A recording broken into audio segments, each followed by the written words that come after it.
জয় শিব শম্ভু। আমি স্বপ্না, আর আমি আজকে বৃহৎ শিব মহাপুরাণের অষ্টম অধ্যায়ের পার্বতীর তপস্যা এবং হর পার্বতীর সংবাদ পাঠ করতে চলেছি। তোমরা সকলে চলে এসো বৃহৎ শিব মহাপুরাণের এই মধুর বাণী শ্রবণ করতে।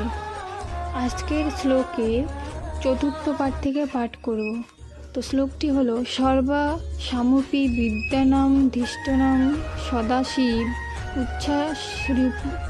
উচ্ছ্বাসরূপিণ বেদা দত্তাস্তু বিষ্ণবে পুরা। শ্লোকটির অনুবাদ হলো: কোন স্থান হতে তব হইল আগমন, কোথায় আশ্রম তব বলো এইক্ষণ, আর কোন স্থানে তুমি করিবে গমন, সকল প্রকাশ করি বলহ এখন।